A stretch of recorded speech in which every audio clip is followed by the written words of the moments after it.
AGT News chaîne bi leen di jox xibaar yi wér te wóor abonné leen ngir dara bañ leen a raw. AGT News. daleen nag jàmm ci chaîne bi ngeen taamul seen bopp mi AGT News ñu wax ci présidentielle 2024 Sénégal bi nga xam ne jamono ji mu ngi ci sëlëba yoon na Sénégal ay jamono moo nekkoon jantub démocratie fii ci Afrique sowu jant waaye jamono jile climat politique bi ci nguur ak Macky Sall ak njiital opposition bii di Ousmane Sonko ñu teg ko loxo teg ci nag amal ay répression yu dul jeex tax na tey ji démocratie boobee daal di xajam. États-Unis ak mbootaayu xeetu réewu Europe yi nag jëloon nañ dogal ne daal dañuy gën a ñoŋal démocratie ak état de droit ci diwaanu Afrique Millennium Challenge ak Pointe bu États-Unis ñu ngi koy fàttaliku daanaka ndimbal la boo xam ne dafa am fu mu wékk woon bokk na ci réew ma ñuy jàppale am démocratie amit transparence ak it état de droit. am na sax lu ñu mën a tëx ci li nga xam ne nag moom nañu dëxañ ci Millennium Challenge ak Pointe boobee mooy ne réew yi dañu wax a wane dogu jëmale ko ci wàllum gouvernance boo xam ne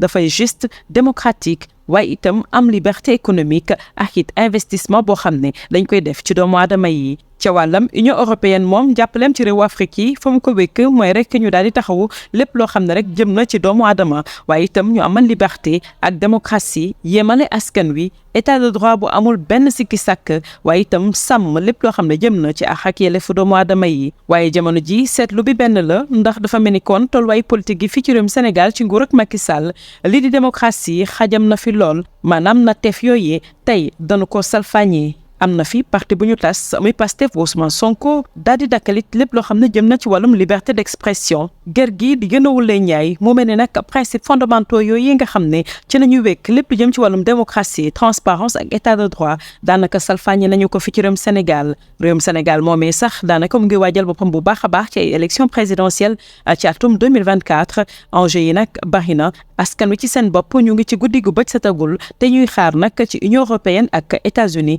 mu daal di sàmmonte ak dogal yi nga xam ne jëloon nañu ko mu ñeel wàllum démocratie la jógu ci am nag dafay mel ni rek ñoom dañoo ànd ak ñi nekk ci nguur ak Sénégal te loolu dees du ko nangu woote gi leer na États-Unis ak Union européenne dañu war a gën a dëggal seen bopp jaarale ko nag ci ay mbir yoo xam ne dafay leer lañ ñu taxaw temb wax démocratie ci li mu sukkandikoo fii ci réewum Sénégal waaye itam niñ ko war a doxalee ndax loolu mooy tax ñu am ay élections yoo xam ne dafay juste libre ci atum 2024 démocratie bu jub xocc boo xam ne amul benn jafe-jafe yitteelul donc askan wi nga xam ne ñooy yeewoo fii ci réewum Sénégal waaye responsabilité ak it solidarité internationale. AGT News. Merci pour la confiance renouvelée à votre chaîne préférée AGT News.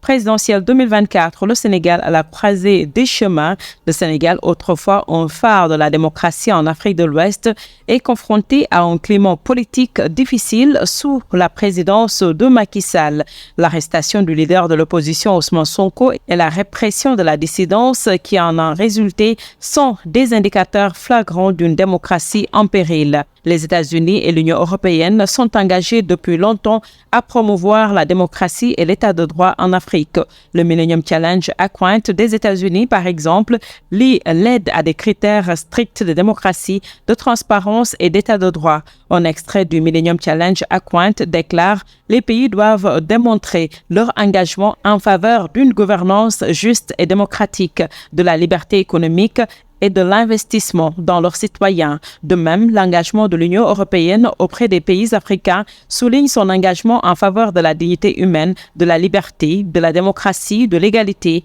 de l'état de droit et du respect des droits de l'homme. Cependant, le paysage politique sous le président Macky Sall semble être en deçà de ces normes internationales. La dissolution des partis d'opposition, la suppression de la liberté d'expression et les allégations de corruption remettent en question les principes fondamentaux de la démocratie, de la transparence et de l'état de droit. Alors que le Sénégal se prépare aux élections présidentielles de 2024, les enjeux sont élevés. La population sénégalaise se trouve à un moment critique et attend de l'Union européenne et des États-Unis qu'ils respectent leurs engagements en faveur de la démocratie. Tout échec à prendre des mesures décisives pourrait être considéré comme une complicité susceptible d'affecter les relations géopolitiques entre le Sénégal, l'Union européenne et les États-Unis. L'appel est clair. Les États-Unis et l'Union européenne doivent réaffirmer leur engagement par des actions concrètes qui défendent les valeurs démocratiques au Sénégal en favorisant un environnement propice à des élections justes et libres en 2024. L'intégrité démocratique du Sénégal n'est pas seulement une préoccupation nationale, mais une question de responsabilité et de solidarité internationale. AGT News.